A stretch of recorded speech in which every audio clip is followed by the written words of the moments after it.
Hope કે તમે બધા મજામાં છો. તો આજે આપણે આ channel Mister Mrs Rathod kitchen YouTube ચેનલમાં આપણે સ્ટીમ ઢોકળા અને ખાટિયા ઢોકળા બનાવી છીએ અને તમારી સાથે પણ રેસીપી શેર કરી છે મિત્રો. તો તમે ઘરે જરૂર ટ્રાય કરી દો સ્ટીમ ઢોકળા અને ખાટિયા ઢોકળા. મિત્રો આમાં થોડીક મિસ્ટેક થઈ ગઈ છે, તમને અત્યારે જ કહી દઉં કે વઘારવાની પ્રોસેસ છે તેમાં આપણે ચૂકી ગયા છીએ. તો હું તમને કહું કે ભાઈ એક કઢાઈ લઈ અને તેમાં તેલ નાખી અને રાઈ જીરું અને તીખાસમાં ખાવું હોય તો મરચું નાખી અને તમે તેને વઘારી લેજો. એ આપણે વસ્તુ બતાવવાની રહી ગઈ છે મિત્રો, તો તમે તમારી રીતે જરાક બનાવી લેજો. તો ચાલો શરૂ કરીએ આપણે ખાટિયા ઢોકળા અને સ્ટીમ ઢોકળા. સૌથી પહેલાં મિત્રો ચણાનો લોટ અને છાશ નાખીને તેને 4-5 કલાક રહેવા દઈશું. આ રીતના બંનેના લોટ મિત્રો આપણે સાથમાં જ ઓગાળી લીધા છે. લોટ ઓગાળ્યા બાદ હવે તેમાં મિક્સ કરીશું તેને આપણે થોડી વાર. આ રીતના થોડી વાર તેમાં મિક્સ કરતા રહીશું મિત્રો. આપણે બંનેનો લોટ હારે જ છે. પહેલાં આપણે સ્ટીમ ઢોકળા બનાવી છીએ.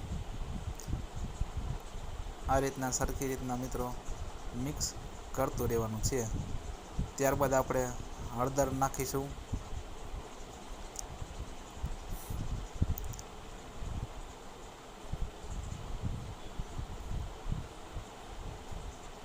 હળદર નાખ્યા બાદ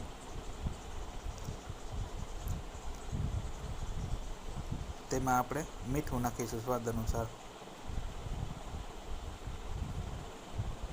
અને તેને સરખી રીતના આપણે મિક્સ કરી લેવાનું છે મિત્રો. આ રીતના એને સરખી રીતના આપણે મિક્સ કરી લઈશું.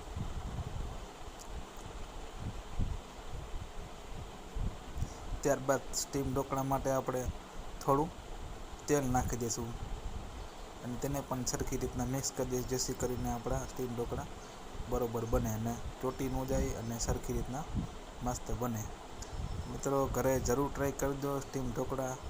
તો હવે એ આપણે થાળ લઈશું ને તેમાં તેનો લોટ ઓગાળેલો બધું નાખીને કાઢી લઈશું અને તેને બાફવા માટે મૂકી દઈશું. અને તેની ઉપર જો આ રીતના આપણે લાલ મરચું તમે નાખી શકો છો. જેટલું મિત્રો તમે તીખું ખાઈ શકો એટલું તમે ઉપરથી લાલ મરચું નાખી દેશો. હવે તેને આપણે બાફવા માટે એક તપેલા ઉપર રાખી દીધું છે.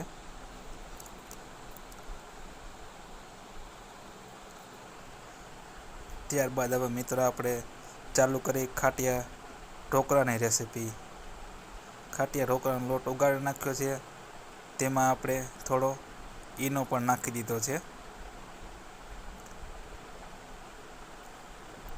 અને તેને આપણે સરખી રીતના મિક્સ કરી લેવાનું છે. આ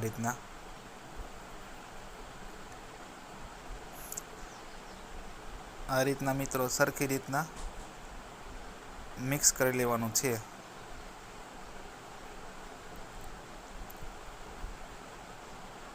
મિત્રો ઘરે જરૂર ટ્રાય કરજો અને તમારા બાળકોને ખવડાવજો. તેને ખૂબ જ સ્વાદિષ્ટ અને મજેદાર લાગશે. તેને પણ આપણે જો આ રીતના થાળમાં બહાર કાઢી લેશું અને તેને પણ તપેલામાં આપણે જે ગરમ પાણી છે તેને તેમાં બાફવા મૂકી દઈશું. બંનેની પ્રોસેસ સેમ જ છે, એક જ એવી વસ્તુનો જ ફેર છે, ખારો અને ઈનોનો. ઓમાં તમે ખારો નાખી દેજો, એ કહેતા ભૂલાઈ ગયું. આ રીતના બંને તમે બાફવા મૂકી દેજો. આપણે જેવું મૂકી દીધું છે, બફાઈ જાય ત્યાં સુધી આપણે રાહ જોઈ. જો મિત્રો આપણા સ્ટીમ ઢોકળા તો હવે કમ્પ્લીટ થઈ ગયા છે, તો તેને સર્વ કરીએ અને તેની મજા લઈએ. ખૂબ જ મસ્ત બન્યા છે અને આ છે સાથે લસણની લીલી ચટણી. અને આપણા ઢોકળા પણ તૈયાર થઈ ગયેલા છે. તો વિડીયો ગમ્યો તો લાઈક કરજો, શેર કરજો અને મિત્રો સબસ્ક્રાઈબ કરવાનું ભૂલશો નહીં. નાની પ્રોસેસ જરાક બતાવવાની રહી ગઈ છે.